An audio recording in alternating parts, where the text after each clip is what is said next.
Yes, welcome into Sportsbit Betting Insight today, Wednesday, August 31st. Paulie and Teddy, big game breakdown. South Carolina, Vandy, Kansas State, and Stanford will go in the huddle for the deep dive, the Bridgewater injury, terrible news for the Vikings.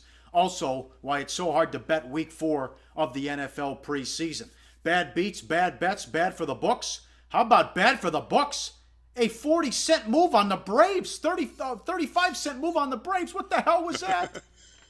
Yeah, they never expect No. to get slammed with a ton of money on a garbage team as Big Chalk, but Atlanta, they started the day at 48-83, and they got bet up to minus 190. And we joke on Sportsbet a fair bit about they can't be laying 190. Oh my God, they can't. You know what? Last night, the Braves deserved to be laying 190. Bad result for the house, especially the books that cater to the professional players, the wise guys. Yeah, this is bad for the house, too. Cubs win, and they cover the run line again. Hendricks lowers his MLB leading ERA to 2.09. Since September 1st of 2015, Hendricks is 18-7 with a 2.25 ERA. He is the real deal, Teddy. Yeah, and you repeat those numbers again, okay? The guy's got a 2.09 ERA. Since last year at this time, he's 18-7 with a 2.25 ERA. Those are elite numbers, and yet Kyle Hendricks all year long. You've seen Jake Arrieta priced higher than Kyle Hendricks. You've seen John Lester priced higher than Kyle Hendricks. He's been the moneymaker. He's been the value guy with the Cubs, and I'll tell you what, the books, especially the books that cater to recreational players, wasn't the recreational players who were pounding the Braves last night, but it certainly was the recreational players who have been pounding the Cubs on the run line every single day. If you're a book that caters to those type of players, another bad result for the house. The Cubs win by margin behind one of the more undervalued commodities amongst major league pitchers this season in Kyle Hendricks. A bad bet. The Blue Jays and the Orioles bet up from 9.5 to 10 with the total. Never had a chance. I can't believe it. Ubaldo pitched another good game. Yeah, I mean, bettors didn't respect Ubaldo, like we told you to do right here on Sportsbet yesterday. Now it's back-to-back solid games since returning the rotations. And Baltimore gets the win, gets the money. The over, not a good bet last night. Nope, and bad bet. No, hell no. A Moose in Cleveland. Twins. Indians total 9.5. 4-4 in the bottom of the second. 5-4 Indians You got to final. bring this one up. You got to bring this one up, of course, don't you? You know, I mean, look, sometimes you're running good, you're on top of the world, you get games like this working in your favor. Sometimes you're the dog, sometimes you're the hydrant. I'll tell you what, for me personally, August baseball, I've been the hydrant a lot more than the dog. Yeah, I had the over in this game last night. And, you know, haven't been running good. There it is, second inning. I'm like, yeah, we got a winner. We got a right side, 4-4 after 2. Nope. Can't get over 9.5. Kipnis gets thrown out of the plate. You can't have one of these games without someone getting thrown out of the plate. 5-4 final. That over got bet up. This is a really good result for the house. Bad result for the bettors. Over got bet up from 9.5 to 10. All I can say, Paulie, ouch. Vicious beat. As I mentioned, we'll get to college football and big game breakdown. South Carolina, Vandy, K-State, Stanford. It's finally here. We got a lot of games coming up in the great matchup Saturday and Sunday. Now we need your help. Spread the word. Tweet it out. Let's go. Let's get the views up, up, up. Yeah, really. I mean, look, college football kicks off tomorrow. Summertime's over, boys. You know, help us, help you. Sports Center for gamblers every day. I know there's a need for it. I know there's a desire for it. I know that this can be a good show. It already is a good show. We need you to help us. Tweet it, Facebook it, tell people about it. We need views. As you can tell, this show doesn't come together in 5 minutes. Nobody's talking off their ass. We put this show together. It takes hours. All right? Help us help you make it happen. We need the view count starting right now. Tell your friends. Thank you. There's my pitch. And let's help you out. Advice for the people out there week 1. Well, I mean, I got 3 pieces of advice for week 1. It's a marathon, not a sprint. It's a marathon, not a sprint. And yes, it's a marathon, not a sprint. Don't blow your whole football bankroll before Florida State and Ole Miss kickoff on Labor Day. Don't blow your whole bankroll before NFL kickoff next Thursday with Denver and Carolina. There are things we can help you with. We can help you make intelligent, informed betting decisions. But no one can help you if you don't have some semblance of self-control and some semblance of bankroll management. And if you're looking for a sports book for football season, check out the recommendations at sportsbookreview.com. Teddy, we reference many of these books during the show. Yeah, we sure do. We talk about Bookmaker all the time. We talk about Heritage as a reduced juice shop, Five Dimes who has alternate lines. We talk about Bovada as a book that caters to recreational players. And that's just 4. There are plenty of good books. If you want bonuses, you want reviews, check it out, sportsbookreview.com. Yes. Up next, big game breakdown, college football, and how do the Vikings recover without Bridgewater on SportsBit. Betting insight today on SBRpicks.com. It's Wednesday. It's the end of August, everybody. SportsBit viewers, when you guys are all done with Teddy and Paulie, come on into the Odds Couple show. Pistol Pete is off to New York, and Double J is sitting in with me. Double J, you think I can keep the August rush going one more day? Well, let's hope so, Mike. Fired up, glad to be here. Okay. All right, guys. Tune in later on. Back on SportsBit, betting insight today, Paulie and Teddy, big game breakdown. We'll get to South Carolina and Vandy in 1 second. Thursday will be NFL focus, and then Friday, big game breakdown is going to be college football. How about Clemson, Auburn, UCLA, A&M, LSU, Wisconsin, USC, Alabama, Notre Dame, Texas. My God, what a week in action. We'll run all that down. Can you believe that schedule? That's not bad for week 1, man. It's going to be a fun college football season, but when you have all of these marquee matchups and all of them on national TV, hopefully we can give you some information that'll help you watch and win. Game number 1, live odds, sportsbookreview.com. South Carolina on the road to take on Vandy. Vandy's 4.5, 42 the total. The good news for Will Muschamp is he landed another head coaching job in the SEC. The bad news is he wound up in a program that's underdogs to Vandy. Yeah, that's the truth. I mean, part of Steve Spurrier's early departure, let's not call it early departure, Spurrier walked out on his team last year. All right. The realization that his recent recruiting classes just weren't very good and that his team lacked any sort of upside. There were lots of reports out of Columbia the last year or two that Spurrier wasn't working all that hard and he was maybe drinking a little bit too much as opposed to concentrating on recruiting and beating opponents.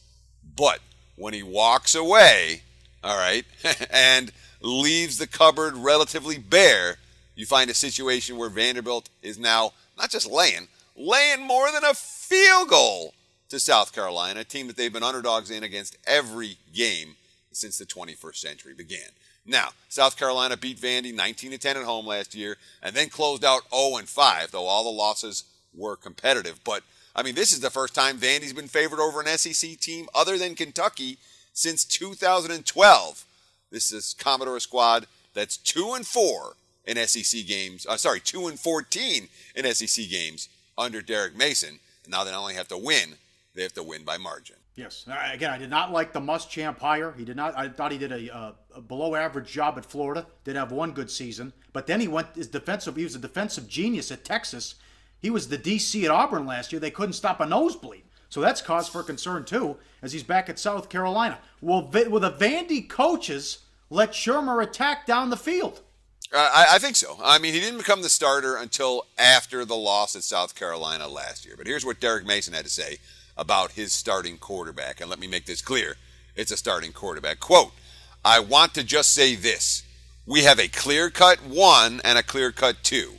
Kyle Shermer is my clear-cut starter. We're not going to enter into the season like we did my first year, talking about multiple quarterbacks. There's a starter and a backup. That's it. That's how firm I'm going to be. That's how firm I need to be. I don't need us to get distracted by a quarterback controversy." Okay, no quarterback controversy for Vanderbilt. I'll tell you what, the wise guys have been pounding the Commodores. They want no part of South Carolina. I don't disagree, Paulie. I don't want any part of South Carolina either, but boy, it's a bit of a steep price to lay with a team that's 2-14 in SEC play under their current head coach. Yeah, I'm with you on that one. Game number 2, live odds, sportsbookreview.com. Friday night, this is Kansas State against Stanford. Stanford 15.5, 48.5 the total. Bill Snyder, great as a double-digit dog. He's 9-4 ATS since 2009 when he came back. And a upgrade and good news at the quarterback position for K-State, Teddy. Yeah, it sure is. Now let's talk about Snyder. Again, you talk about 9-4. This is a double-digit dog since he returned to the Kansas State sideline back in 2009. He has a good record as an underdog in it, and of any point spread. It doesn't have to be double-digit dog. He has a good record if you go back to his first tenure at Kansas State as an underdog. That's a good record, an elite record.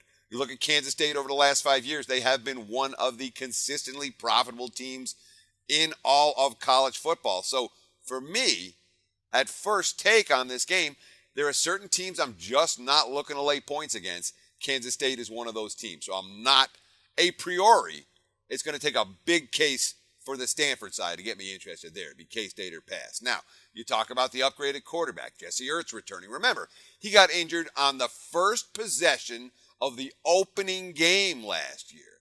All right, K-State's had some pretty good quarterbacks in the Snyder era. And last year they were stuck with Jake Huebner. 46% completions, more interceptions than touchdowns. He wasn't good. This is from the center, Dalton Reisner. Quote, "The sky's the limit for Jesse." This is Jesse Ertz, this year's QB. "People may not realize it, but the guy is such a great athlete. We go to the pool and he's the fastest swimmer. We go to the basketball court and no one can guard him. He never loses at video games. He is a born winner, and I can't wait for him to prove it on the football field." But the question we got to ask, Paulie, is Ertz going to have to put up a ton of points on the scoreboard to keep this game close? Because Stanford, are they going to score here or not? Yes, absolutely they will. I know Shaw's Mr. Conservative, but the best player in college football is McCaffrey. The best player in college football last year was McCaffrey. He was robbed of the Heisman. Stay up late, goddammit, and watch the Pac-12. That was a joke. Now, Shaw feels he got screwed. Will he be out there in blowouts this year to pad his stats? Well, that's the thing, okay? There's two thought processes here. One is that we have a track record with David Shaw. David Shaw is a classy guy. He's never been a run up the score for the sake of running up the score for the polls type of guy. He's always been I'm going to put my starters on the bench in a blowout game type of guy. But this is Stanford's prime national TV opportunity. I believe it's their only national TV game at night all year when you have a Heisman contender and a Heisman frontrunner who needs that type of exposure. You know what? In some games, you're up 20 in the fourth quarter, maybe McCaffrey's on the bench. In this one, maybe he stays out there an extra series or two or three. Here's what Shaw said after the Rose Bowl. Quote, "I think he was the best player in America before this game, so I think it's just the icing on the cake for us. I do think it's a shame that a lot of people didn't get a chance to see him over the course of the year. Apparently, the games were too late." In other words, exactly what you said, Paulie. Stay up late, watch some Pac-12 football. It's good stuff. Yeah. It's a disgrace if you have a vote, you're not watching it. That's asinine. Ryan Burns won the job. He was named the starter at quarterback. Bit of a surprise. He beat out that top 5 recruit who was a redshirt sophomore. Both quarterbacks likely to play, and Burns is no scrub. Number 12 quarterback recruit in the country. But remember, Teddy, and certainly they'll remember this, what happened last year to start the season? Stanford went to Northwestern for that 9 a.m. Pacific, 9 a.m. on their time, kick at Northwestern, and they were flat and scored 6 points with Hogan. Yeah, and look, Hogan was a game manager. He was a 4-year starter. He got an NFL contract. He had the size, but he was nothing more than a game manager. He never really took that next step. Now we've got Burns. And, of course, it was a little bit of a surprise that Burns beat out Christ, who was a top 5 recruit. But Burns, he's no scrub. He was the number 12 recruit in the country in his year. And as you mentioned, both guys are likely to see some playing time in this ballgame. There's a decent chance that the Cardinals aren't going to have a major drop-off in offensive production, despite the loss of a 4-year starter at QB. And, yeah, they were talking about the opening day loss at Northwestern last year, where they have 240 yards, 6 points. They were 10.5-point road favorites, and they were not even capable of moving the football. When you don't score 10.5, you can't cover minus 10.5. That's something that they've at least been talking about using as motivation for their opener this year. USC's always overrated. I'm not buying the Washington hype just yet. UCLA can be pretty good, but I think Stanford's the best team in the Pac-12. See if they can prove it this year. Up next, we'll go inside the huddle. The big news with Bridgewater out for the Vikings. Where do they go from here? And why it's so hard to bet week 4 in the preseason. And the play of the day on SportsBit. Betting Insight today. Hey guys, it's that time of year again, football season. And with that, here's a message from everyone's favorite prick.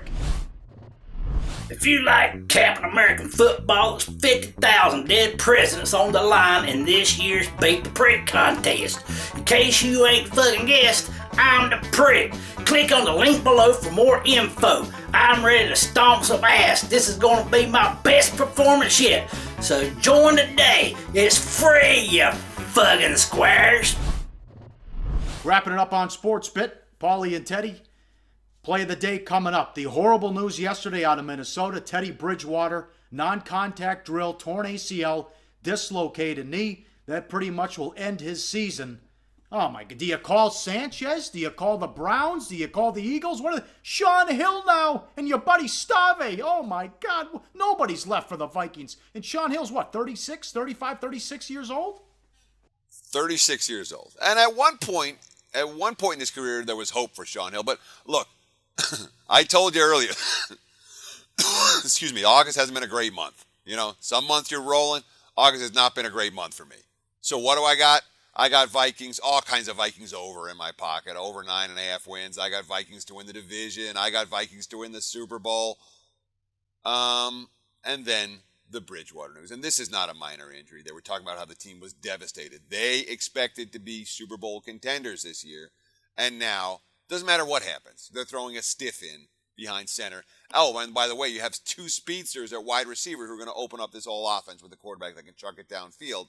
But not going to happen. So Sean Hill, yeah, he's 36 years old. Again, he's a guy who showed signs, who had a couple of decent starts. He's not a guy that feels like he's going to take a team to the Super Bowl. So behind him, the third stringer, Taylor Heineke. Oh, he's hurt. He hasn't played all preseason. In fact, there was just an article on Monday saying he's going to be out another 6 to 8 weeks. So who's the fourth stringer? Joel Stave. Okay, Joel Stave's not an NFL quarterback. And he showed that this preseason. And from all reports, Minnesota was about to cut Joel Stave. So what do? Do you go to the waiver wire? Do you try to call, you try to pick up a Mark Sanchez or something? No, you don't. When you bring in a quarterback that late in the game, when you miss all of training camp, there's no camaraderie with your teammates, you're not a proven winner, you're nothing, and it takes a while to learn a playbook. I know Norv Turner's a bright guy. Norv Turner's playbook is not an easy one for any quarterback. So you say, all right, well, do you make a trade with Philly? Philly's got all these QBs. And again, probably not. You have to give up a bunch. And the Vikings are looking like this isn't their only window of a year that they're going to go compete for a title. They're saying, hey, we've got a window the next 3 or 4 years. You don't mortgage the future to get a QB for this year who wasn't in training camp and doesn't know the offense. So basically, Minnesota's screwed. I don't know how else to say it. They're screwed. There's not, yeah. So obviously there was Tennessee money, but also we talked about this. They went 11-5 and had the 29th ranked offense. Is the offensive line and the running game so good with the defense that they can at least hang around and maybe find a way to win 8-9 games? Well, that's the interesting thing, is that, look, this defense is elite, okay? The offensive line is solid. They have skill position talent at running back and wide receiver, all right? They, as you mentioned, won a whole bunch of games last year with a quarterback who wasn't that good, who was expected to make big strides this season. So, yeah, there's hope for Minnesota. And, boy, you look at this coaching staff, all right? I'm just going to run some names out here on this coaching staff and run some years of experience. You have the defensive coordinator, George Edwards, 19th year in the NFL. The defensive line coach, Andre Patterson, 19th year in the NFL. The linebacker coach, Adam Zimmer, that's Mike's son, his 11th year. The secondary coach, Jerry Gray, in his 21st season. All right. The offense, Norv Turner in season number 32 in the NFL. Wide receiver coach, George Stewart, number 10. Offensive line coach, Tony Sperano, number 18. The tight end coach, Pat Shurmur, has 18 years in the league. The running back coach, Stefanski, is 11 years in the league. So we're talking about 3 guys with previous, or the head coach, and then 2 other guys with, Turner, Sperano, and Shurmur. 21 seasons of NFL head coaching experience. You have a whole bunch of savvy veteran coaches on this team, and they think they have Super Bowl caliber talent. So maybe they can coax something out of this squad. I don't think it's hopeless for Minnesota, but boy, it sure isn't as promising as it looked, basically 24 hours ago at this time. Yes, yeah, terrible news there. Terrible. You hate to see that with Romo and what happened with Bridgewater. Bridgewater's 20. And let's talk about the markets real quick ahead. on this, because I mean, in Week 1 at Tennessee, there were Vikings were 3.5, 3.5 minus 20. There were 3 minus 20. They were all Minnesota money all summer. Total was 42. Then boom, as soon as the news come out, minus 1.5 and 41. Boom. Then to pick them at some shops. Week 4 of the preseason, nothing but LA money. Minnesota was laying 3, 3.5 there. Now that's down to 2. So there has already been a significant market reaction. We can expect there to be additional market reaction. The money's going to come against the Vikings until proven otherwise. Yep. All right. And moving on, why the last week of the preseason so tough? Obviously, we're not splitting the atom here. It's obvious. The starters don't play on Thursday and we don't want anybody hurt. And the guys who are trying to make the team, the final cuts, they get most of the PT, Teddy. Yeah, let me just throw one last thing in here about the Vikings. I'm sorry. I'm going back to the previous thing we were talking about, but I have to do it because it's so key. All right, last year we talked about Minnesota's a 29th ranked offense. They also dropped back to pass only 54.9% of the time. That's the third lowest rate in the NFL. This tweet from ESPN Stats and Info. And Sean Hill, he has thrown for over 8,000 yards with a career passer rating of 85.7. So that's all I have to say about that. Now, when it comes to Week 4 of the NFL preseason, I mean, look, almost no starters are going to be out there. So teams got to make their cuts. So everything's about finding the 52nd guy on the roster and the 53rd guy on the rosters. As you mentioned, the coach is even more concerned with injuries, considering how many key players have already been lost already. The Bridgewater news yesterday just makes it that much more obvious. It's a very short practice week. All the games, with one exception, are on Thursday. The other game was moved up to Wednesday. So there's no time to game plan. Nobody game plans here. And some games, the interesting thing about it is that when a quarterback goes the whole game, because you see quarterbacks go the whole, number 3 QBs go the whole game sometimes here, looks like Carolina's going to give Joe Webb the entire game versus Pittsburgh, for example. Sometimes they get into a rhythm and play well if the offensive line can do something in front of them, if the receivers can get open. But there's hope for some of these QBs. Other times it's just a real mismatch of a game, a mismatch, and then other times you find good information like we're about to give you with Cleveland's Hugh Jackson talking about playing his starters. And the Bears are one of those teams. David Fales will play the entire game, 6th-round draft choice out of San Jose State in 2014. Okay, what is Hugh Jackson going to do? This is interesting. Quote, "We're going to play our guys. I feel comfortable that we need to play our starters on both sides of the ball. Now, how much they play, this is yet to be determined by me, but we're going to play them because we need to play. We need to get better as a football team as we continue to move forward." Also worth noting that Cleveland, they're 0-3 in the preseason so far. It doesn't matter necessarily, but when you have a home game and you're 0-3 in Week 4, and in Week 4, the number one important thing is avoid injuries. The number 2 important thing is anyone that cares is going to win this game. Cleveland, sounds like they care. For Chicago, haven't seen a whole lot of that yet. Although, as you mentioned, they are playing one quarterback. The third stringer Fales, who's in his third year out of San Jose State. He was a 6th-round draft choice back in 2014. His next regular season snaps will be his first. Yep, NFL Thursday and all those marquee college games on the weekend preview on Friday. Money time, play of the day, another total college football. What are we doing? Let's do it. Game number 151, 152, the one we previewed earlier in the show, Stanford and Kansas State. Let's do it, Paulie. Let's go over the total, 48.5. That's for you, Mr. Stockton. Yeah, on Twitter. And by the way, Twitter handles, @Teddy_covers, @Paulie Howard, and of course, at SBR Picks as well. So take Stanford and Kansas State over 48.5 and expect a relatively high-scoring affair. You can act like a man. No pissing and moaning allowed on Twitter. All right, fun show. We're back Thursday on SportsBit. Betting Insight today on SBRPicks.com.